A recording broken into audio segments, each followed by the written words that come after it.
What up, my freaks? RuinousInsight here with part 52 of my Total Warhammer 2 modded Malus Darkblade campaign. So as we saw last time, we have fought a pretty massive battle with Pyrrhic against Tyrion and Alistar the White Lion and defeated them both pretty handily.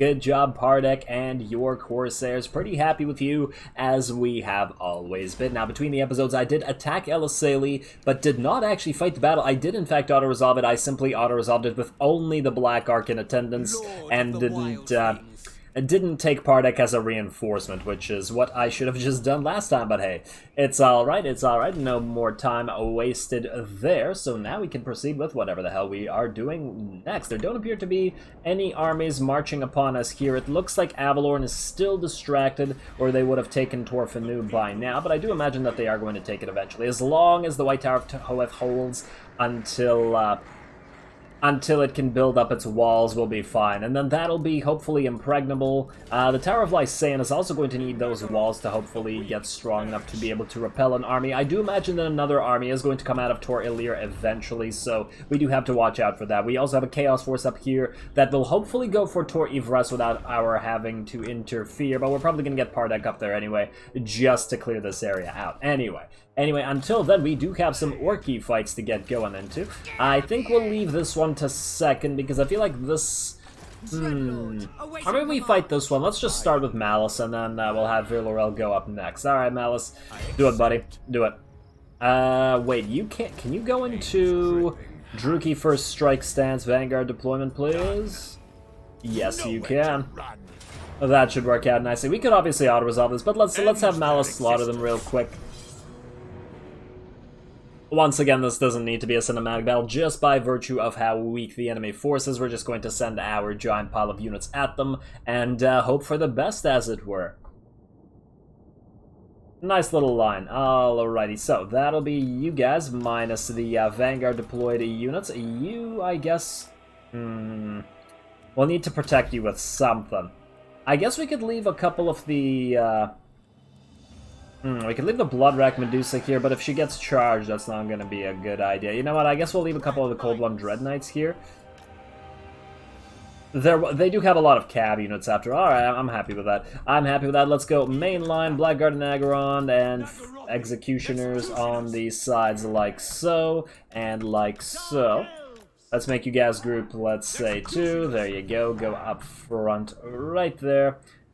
Oh, wait, no, go up front all the way over here, right. Almost forgot about the full Vanguard deployment right after doing a Malamar and Malus. You two duo go up front here, and let's say, I guess we could keep the rest of the cab together. We'll probably, you know, you could be part of group 2 as well. Right here. There we go. Who else do we have here? The Raven Heralds, I guess, could go around, try to find something to flank. You are our only ranged unit, but I guess you can proceed with Group 2 as well. Group you guys up so that you attack together, and you just hang out in the air, Ava. Get a cast of Rubric of Dark Dimensions off quickly, hopefully before the armies engage each other, but we'll see if that works out. And then we'll make you guys group, let's say, 3... Actually, no, 4, 5, maybe it can be group 3. There we go. Everything else can deal with its own stuff, and let's get going. And attack Liz, Malus and Co. find their lord, wherefore is he out? There's one right there. Go kill him. Okay, what are these guys doing? I'm not entirely sure. Let's have the chariots go into melee. Ava, go in here, start burninating, folks. I hear they don't like to be burninated. Yeah, you killed that goblin rock lobber. Hey, what the hell are these guys doing? Seriously. Where are you going? Where the hell are you going? Alright, well, let's pop a burning head through as many of them as possible. Right there, I guess. Actually, that won't be that many. No, don't cast that yet. Too late. I meant to stop that, but then I didn't. Alright, go for those wolf chariots, I suppose. I don't want to charge you, the rest of you in. Who's attacking? Oh, nah, Malus can take care of that. That's fine. That's fine. I wanted to cast a Rubric of Dark Dimensions somewhere, but I'm not sure where. There's a decent pile of units here. Let's cast it right here. There we go. Oh, you guys wanted... The Goblin Wolf Riders have charged our Dread Knights. That's a good idea, Goblin Wolf Riders. I'm sure that'll end well for you. Alright, let's get some more casts in there. We do also have our Tormentor Sword, which we can use to debuff all of these units. Should keep an eye on the rest of our units to a degree, I guess. But it's not super necessary. Not super necessary at all. In fact, let's have you guys actually charge stuff. Maybe this stuff over here. I don't want the chariots dying. You are actually getting beat up. I guess you're getting fired on by a lot of range units. Let's have them killed. How are we doing over here? Has Malus killed their lord yet? No, it seems like Malamar has been the one doing that. Alright, good job, Malamar. Good job, little buddy. You believed in yourself. Obviously, I'm not treating this battle seriously. Because there's absolutely no need to. The Blood Price, and I guess the Demon's Curse, we can activate it now. Kill the rest of this. Everybody else keep attacking. And you know what? Let's get these guard units in here as well. We don't even need to kill everything, we just need to route it. Malamar, I guess you can keep chasing their lord. Turn off guard mode while you're at it. Malus chase down some range units. These poor executioners that are getting attacked by these range units, maybe try to make some quick work of those. Archers or arrow boys, whatever the hell they are. I don't really care what they are. All I know is that they're range units and they need to die. Let's have the other cab units all move in. The army should collapse very, very soon here. Come on now. Get to collapsing, please. Oh, I just accidentally made Ava get enraged and you know, rampage, but whatever, it is what it is. It is what it is. Looks like their lord has ran off, and the greenskin armies don't tend to like that very much, at least in the lore. I don't know whether the actual game greenskin armies suffer a greater debuff to their morale from a lord loss compared to other armies. I'd actually be curious to know whether that was the case, because it should be, once again, from a lore perspective. But right now I'm only aware of vampiric armies doing that, but that's more of a magic thing. Anyway, this battle is over, right? You guys gonna... Are you really gonna survive? Okay, fine. Charge them again. Charge them again. There we go. Now you're running. Yeah, with basically no paying attention. This is why I was tempted to auto-resolve this particular battle. There was no real need to fight it at all. Just get some slaughter in there. Maybe I should have done some zooming in, but we're going to have a cinematic battle with Virlorel, which should be a much more entertaining fight, judging by the fact that the auto-resolve says that it's extremely unlikely for us to win. So I'd be real curious how that one turns out as compared to this one. So there we go, Malus, you can occupy Dringo Karaz. And... let us go to Darkhold. Another Fimir Balefiend. We should probably put that on somebody. I think all of our sorceresses have them, though. You, Ava. You have a Fimir Bale... Yeah, alright. We'll check the other sorceresses later. This is good. Do we attack with Virlorel right now? I know we do. Oh, you know what we'll do? We'll move up this Black Arc right over here.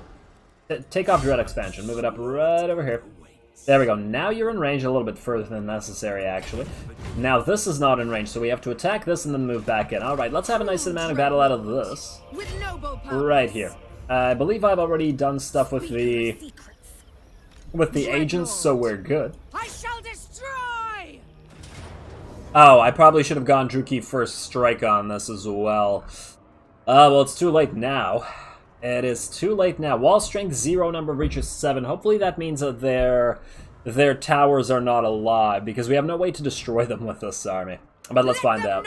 Let's find out. Time for a nice battle with Virlorel. She hasn't gotten that many of those.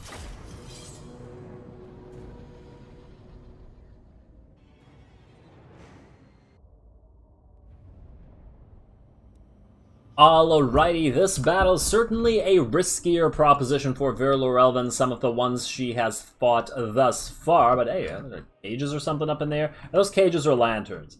Oh, it looks like lanterns.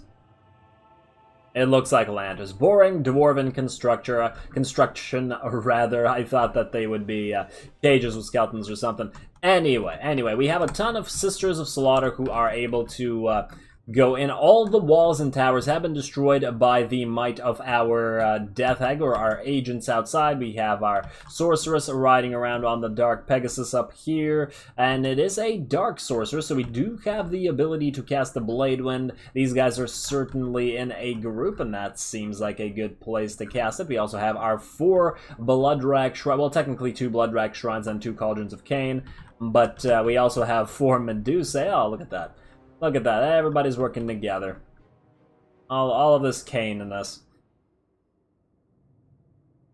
There you go, there you go. Now, this is going to be a fairly tough battle because the enemy has a surprising amount of range units at their disposal, and our units are not particularly good at dealing with range units, as they have no armor. We do send up our Witch Elves away from the Sisters of Slaughter on the side over here, and they will hopefully do something, but we'll see. We'll see. This army is not particularly adept at sieges. That's kind of the thing. I suppose what we could have done is build walls, and then that might have been better, but I didn't want to wait, and this seemed like something we should have done now. There's the Blade Wind, actually not killing nearly as many as I thought it would.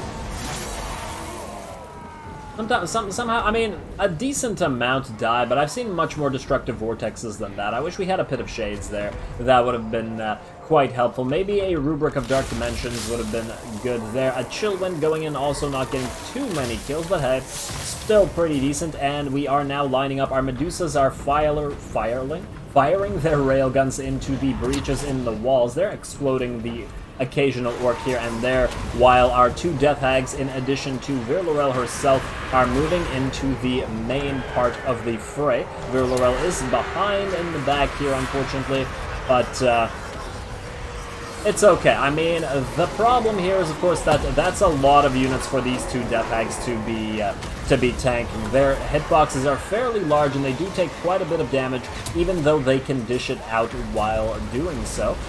One of the Death Hags is already dropping very, very quickly, so I do order our Bloodrack Shrines in to help, and even withdraw the other Medusae to go in, just to do maximum damage, to prevent the Death Hags from dying, really. And I do wonder whether the railguns can miss and hit our own units. The Death Hags also being pelted by range units, of course, and Rethia is in particularly taken a lot of damage here, but on the bright side, we do have our Sisters of Slaughter finally moving in on the sides.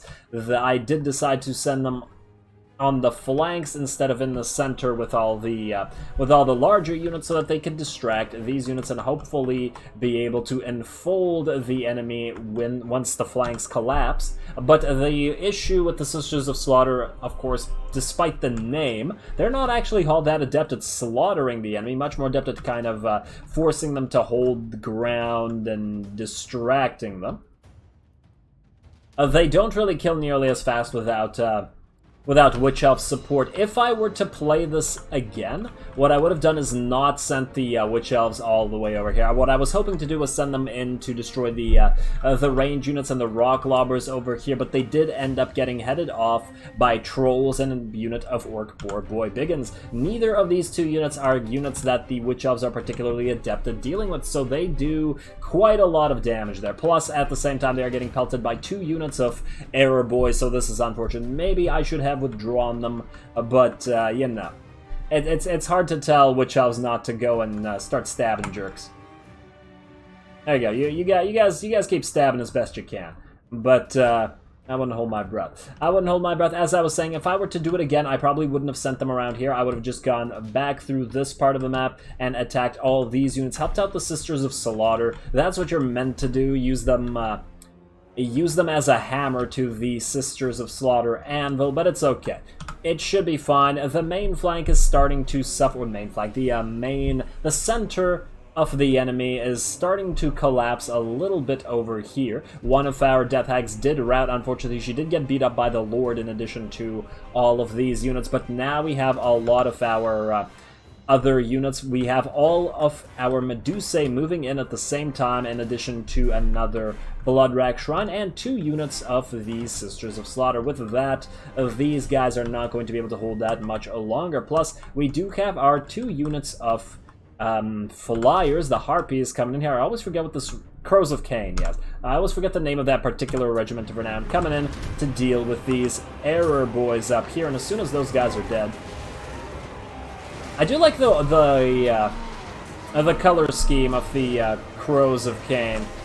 Oh, they always stand out on the field, almost like neon. Pretty cool. Pretty cool. Oh, and there we go. Finally, Black Ark support becomes available, and we can get it on top of the enemy pile of support units, i.e. those filthy catapults. Were these grudge throwers or doom divers? I don't even remember. Oh, rock lobbers, whatever. Grudge throwers. Once again, stunties, orcs, it's all the same. It's all the same. Sweet Carnage. Unfortunately, you're the one that's being a little bit carnaged over here. I believe the Regiment of Renown actually has to withdraw at this point and not deal with the trolls anymore. In fact, they are down to only 26 units. I believe I told them to chase after the boar boys over here, while the other two remaining units tried to hopefully deal with the trolls. I did debuff the trolls with the Whip of Agony, which debuffs their melee attack, but they still do that...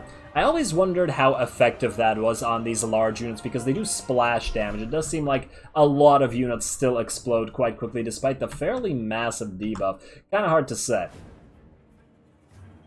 Kind of hard to say. I've never seen the data on how that actually changes the way that their damage works, because they do still seem to send a lot of units flying with every attack. And yeah. So, sorry, Witch Elves, you were not used properly this particular battle, and I don't believe any of you die, but still, next time. And next time. In the meantime, with the Harpies having finished that one Error Boy unit, they are coming to clean up what the Black Ark started, or finish what the Black Ark started, I suppose, moving in to destroy the last remaining units of archers and catapults, or rock lobbers. There we go.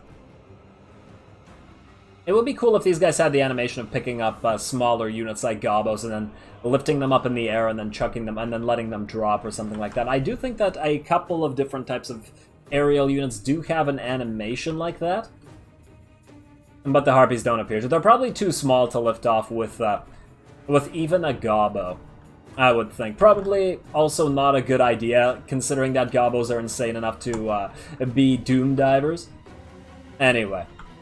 Anyway, how are we doing other than that? The main flank appears to have mostly routed now, and their lord is still alive. I believe he routed and then came back. Oh, there he is. He is routing again. I think this is the second time. But, oh, we have another little goblin, a big boss over here that is coming back, but in the meantime, everything in the center appears to be just about shored up. Everybody is running. The Sisters of Slaughter will still have to fight on the flanks instead of enfolding the center. The center seems to have collapsed before the flanks, so we are going to have to continue fighting on the flanks with the support of the Bloodrack Shrine and all these Sisters. These ones, of course, are going to move into the town capture point area as soon as they can. Oh, it looks like they got distracted. Unfortunate for them. I think the last fight is this particular fight against the Black Orcs. The Sisters of Slaughter certainly hold them at bay for a long time, but they don't kill them particularly well. Oh, there we go. Bloodrack Shrine support. This is really why you need the Witch Elves to act as their animal, but it's still a neat fight. They're certainly giving as much as they get. Wait, these are the Orc boys, these are the Black Orcs, there we go. Their units are not dropping nearly as fast, but they are sort of on the flank here, while the regular Orc boys are the ones that are getting slaughtered. Yeah, you try to punish them. Good luck with that. Good luck with that, and I hear horns. I do believe a lot of enemy units are just about ready to rout. There's not much left if we take a look at the power bar. Balance of power bar, whatever. 86, we have dropped a few Black Orcs. Obviously, I would expect that the Black Orcs would be more powerful than the Sisters of Slaughter. And are we done yet? And there we go. Looks like they're all running. Looks like they're all running. This battle is over. A Pyrrhic victory, but I don't believe any losses. Everybody more or less did their job, even though our rear line suffered a little more than necessary. For all the fact that some of these Sisters of Slaughter looked like they were dying, the units actually didn't take a lot of damage at all. They were doing a great job at holding line. Maybe I should have sent in the Sisters of Slaughter first into the center, or maybe even used them instead of the Witch Elves over here, and then sent more Witch Elves to attack the sides. I'm not entirely sure. As I said, this isn't a particularly good army at fighting these siege-type battles. The main thing is, I don't think it would have been enough to have just the flyers to kill the rock lobbers over here. They would have all gotten killed by the trolls and the boar boys, and the Black Ark's support was not enough to actually destroy both rock lobbers, so that would have been the main problem that we would have had to deal with. Oh well, I'm certain there's plenty more sieges for Vir Lorel to keep trying, and it's not like this one ended badly with any units lost, so...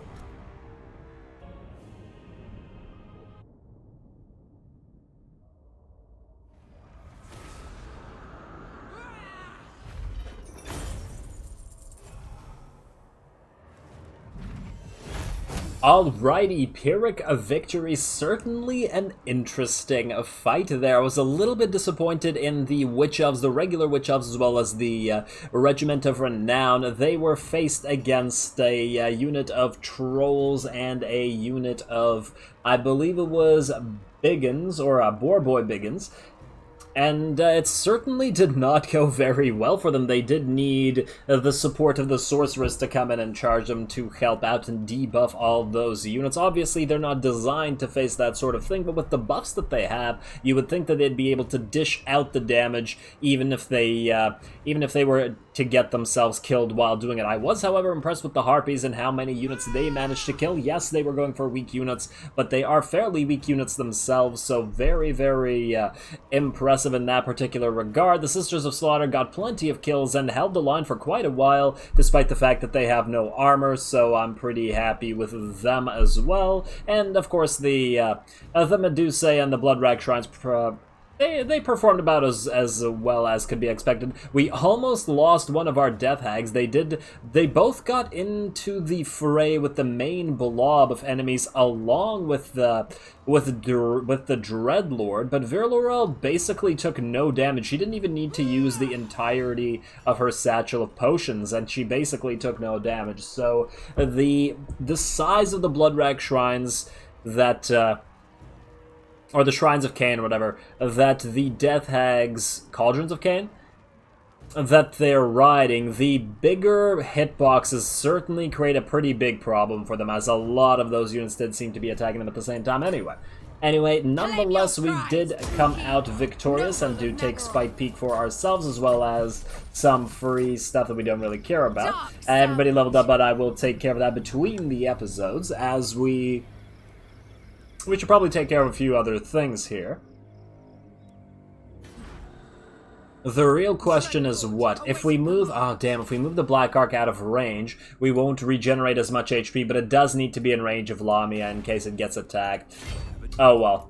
It can't be in range of both, I believe. I don't think it's possible. Yeah, it doesn't look like it. Oh, well. Oh, well, it's fine. It doesn't really matter. It doesn't really matter. We're going to have to book it back here with Vir Lorel anyway. Admiral Leech is now able to defend Lamia, as it were. I really do wish that the Druki of all the factions had some kind of stance here, or some kind of commandment that would actually help in terms of defense or into debuffing an enemy army. I find it really surprising that they're one of the factions that doesn't have anything like that. It's really weird considering who they are. But hey. Whatever. Alrighty, let's see what else we can do this turn before we call this episode here. There's a bunch of XP to attribute, and oh wow, everybody's basically done. Alrighty, well then that to me sounds like we gotta build some stuff and just end the turn. It does seem like everybody's already moved. As it looks like it. Maybe I will just attribute those points anyway. Alright. Nothing else to do there, nothing else to do here. We do have money to spend. But we do have to... I guess we could build another level of walls in the ancient city of Quintex. 12 turns into the final level of that is up. Gonna certainly take some time. I do want to double check whether we are able to start recruiting our new lords soon. 2 turns until that is over.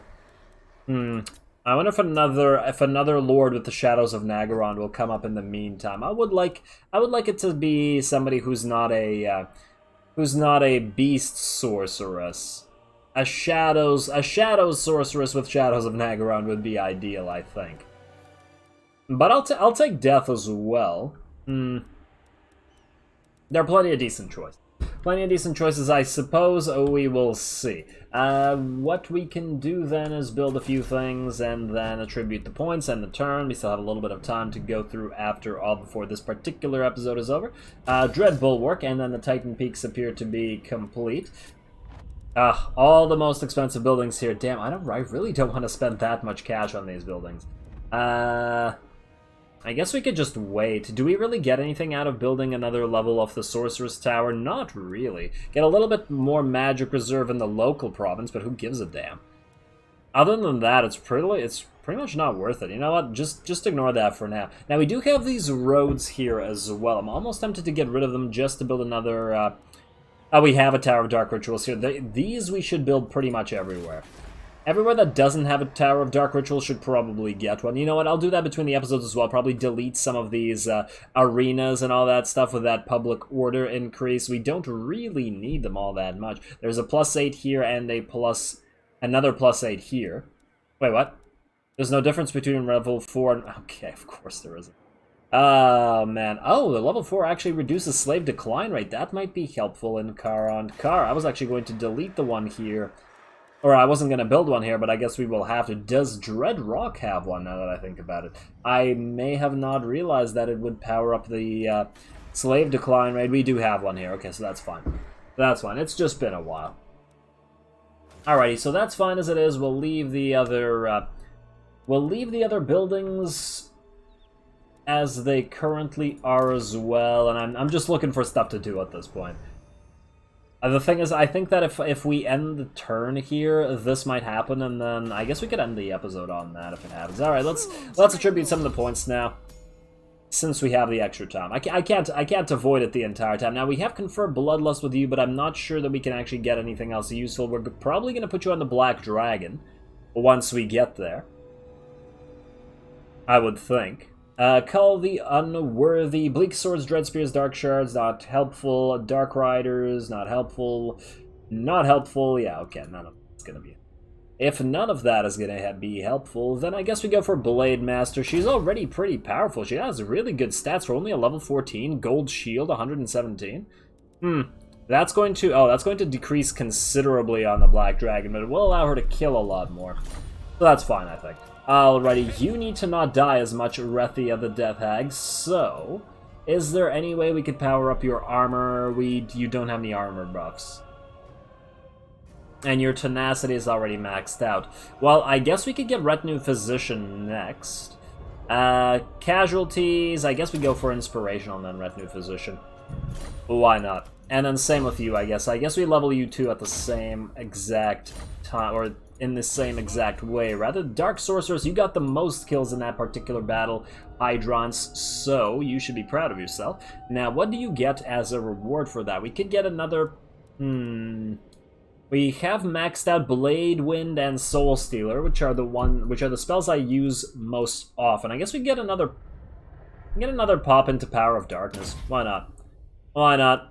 Chill Wind, yeah, all that is good. I don't really care for Word of Pain as much, since it can only target a single enemy, and I'm not big on that.